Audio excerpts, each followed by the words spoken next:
जिल्हाधिकारी साहेबांना निवेदन दिलं, काय प्रमुख मागण्या होत्या तुमच्या? आमच्या प्रमुख मागण्या अशी होती, एकच मागणी आहे आमची की तहसीलदार लेवलचे जे अधिकारी आहेत, ते उपजिल्हाधिकारी आहेत, आता आपण पाहतोय की वाळू तस्कर असतील, गोन खनिज माफिया असतील, त्यांच्याकडून या अधिकाऱ्यांवर हल्ले होत आहेत। आता परवाचीच घटना आहे की परतूरचे जे आपल्या तहसीलदार आहेत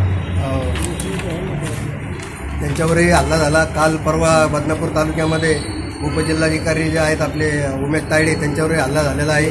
आता मागच्या महिन्यामध्ये आपल्या संभाजीनगर तहसीलदार माननीय रमेश मुंडलोड यांच्याशी तेल वाळू तस्करांनी बराच वेळ गोंधळ घातला, हे आपण सर्वांनी पाहिला। तर हे जे कार्यक्षम अधिकारी आहेत त्यांच्या जीवितास धोका जो निर्माण झालेला आहे, तर त्या अनुषंगाने आम्ही मागणी केली की तहसीलदार साहेबांना आपण सुरक्षा रक्षक, बंदूकधारी सुरक्षा रक्षक हा पुरवला पाहिजे, कारण त्याची जीवाची हमी शासनाने घेतली पाहिजे। तुम्ही जे निवेदन दिलंय त्या ठिकाणी संघटनेचे कोणते कोणते पदाधिकारी उपस्थित होते? या ठिकाणी आमच्या संघटनेचे गजानन डोरे आहेत, संतोष साबळे आहेत, सुनील अवचरमर आहेत, त्याचबरोबर आमचे रमेश वाघ आहेत, इत्यादी कार्यकर्ते या ठिकाणी आहेत। तुम्ही जे निवेदन दिलंय त्या कोणत्या अधिकाऱ्याकडे दिले आणि त्यांनी काय?